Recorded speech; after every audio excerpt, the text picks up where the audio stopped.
Merci beaucoup de l'invitation. Alors, on va faire un petit peu d'historique pour répondre à cette question. Et bien évidemment, on ne va pas colectomiser en 2018 pour un simple risque lié à une dysplasie de bas grade. L'idée ne m'avait même pas effleuré.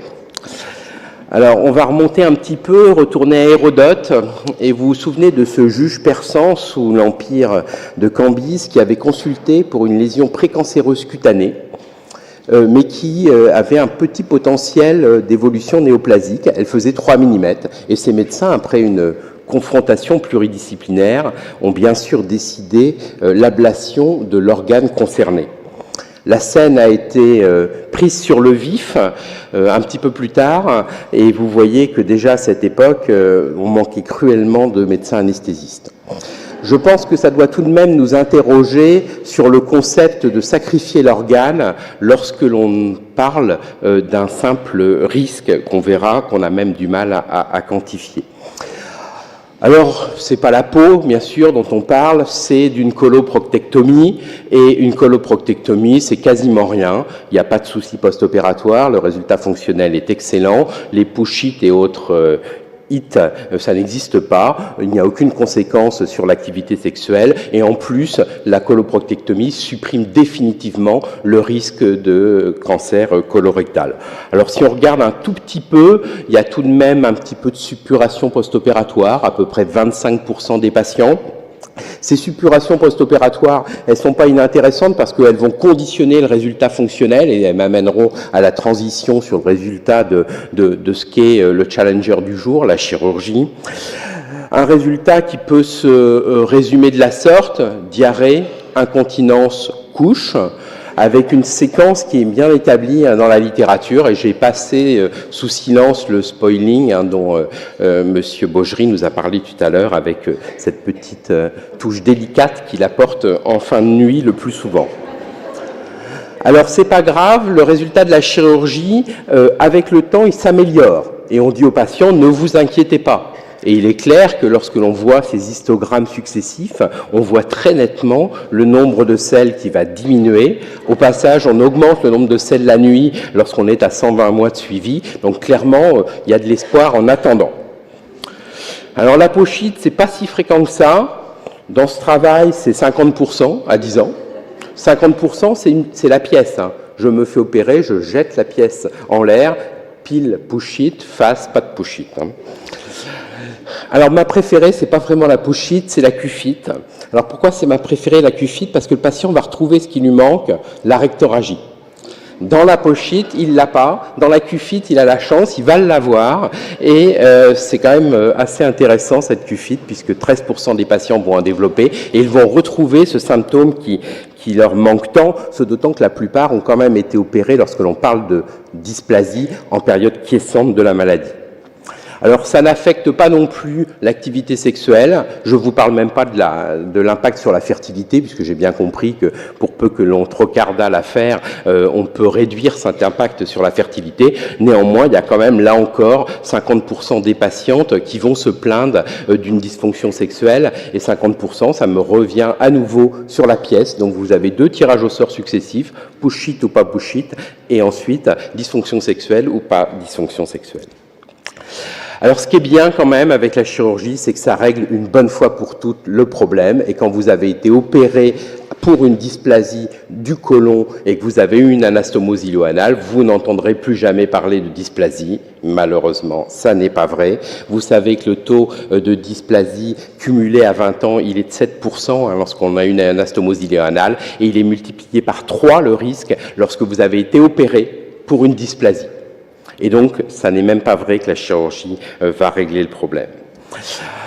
Alors, le plus réussi, finalement, dans l'anastomose iléoanale, c'est le dessin que l'on en fait avant de la faire. On objectera tout de même que très souvent, dans la littérature, 9 patients sur 10 recommanderaient la chirurgie à un ami. Alors, on fait ce qu'on veut avec ses amis. J'ai quand même noté que celui qui ne conseille pas la chirurgie, c'est celui qui a été opéré pour une maladie inactive avec une dysplasie de bas grade, et il a bien raison de ne pas la conseiller.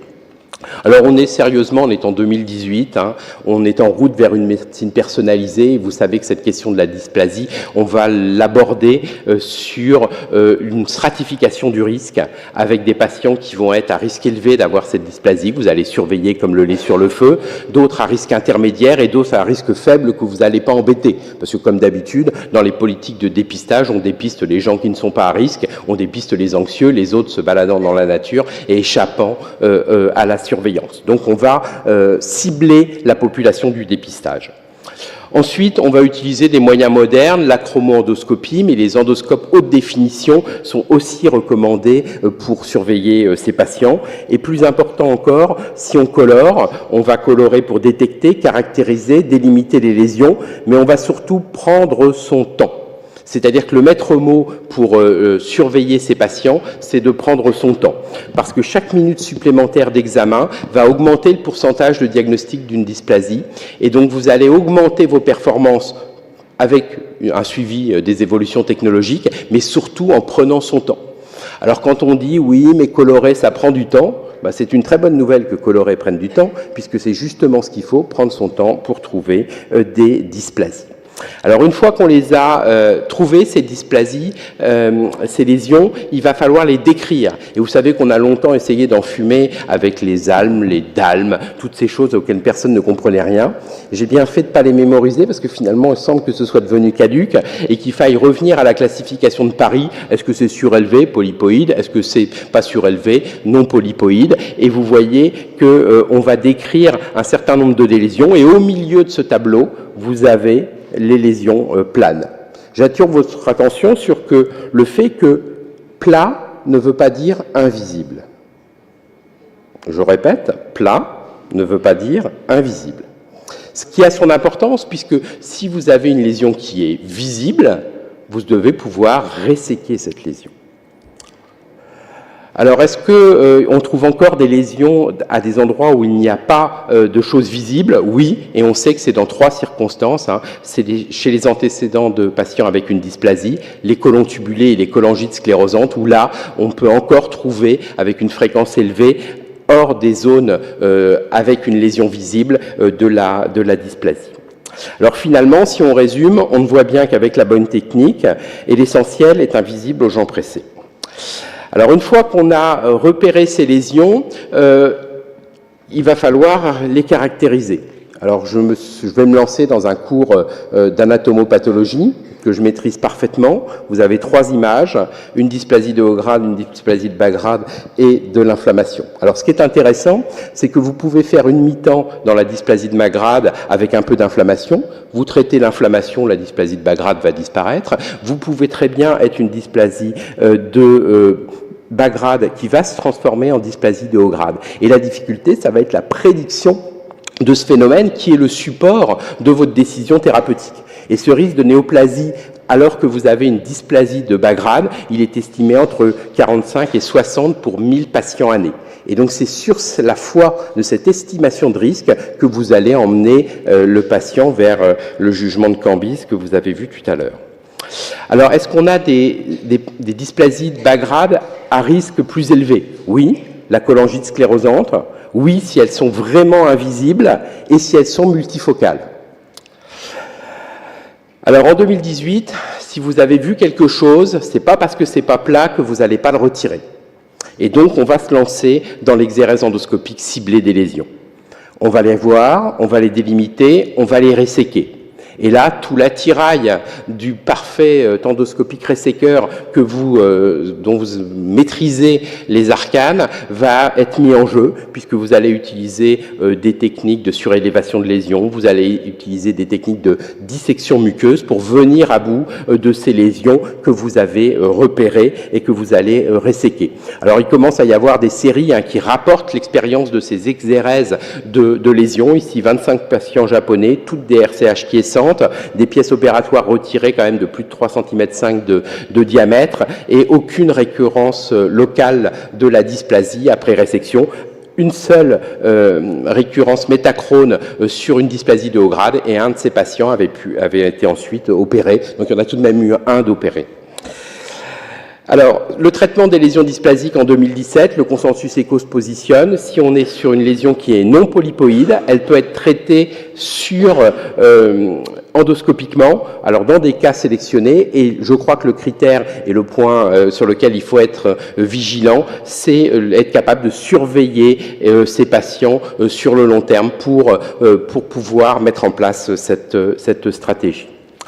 Alors, là où c'est compliqué, j'avoue que j'ai un peu séché, c'est quand la dysplasie est vraiment invisible.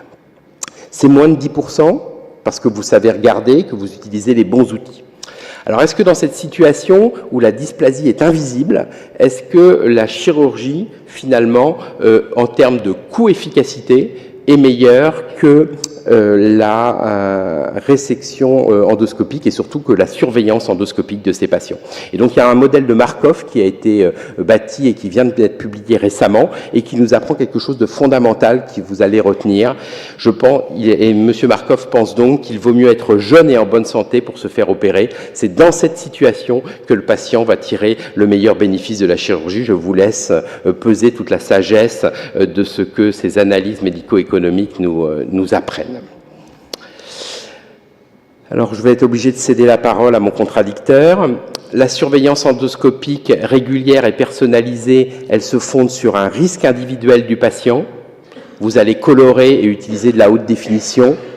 Vous allez vous souvenir que plat ne veut pas dire invisible. Et si vous passez vite, vous verrez beaucoup de choses invisibles. Réfléchissez-y. Et de nombreuses lésions en dysplasie de bas grade sont finalement accessibles à un geste endoscopique. Et notre paradigme a donc changé. Pour ça, vous allez avoir besoin d'assurer le suivi de ces patients, de maîtriser les gestes, mais par rapport aux adénomes que vous retirez plus fréquemment et dans des conditions beaucoup plus scabreuses, vous savez faire. Et il faudra bien sûr affirmer que les exéreses sont complètes et il vous faudra un petit jeu d'aiguilles pour épingler vos pièces opératoires sur le morceau de liège qui va bien. Et enfin, souvenez-vous du jugement de Cambyse avant de proposer l'ablation de l'organe à un patient qui est seulement à risque. Merci de votre attention.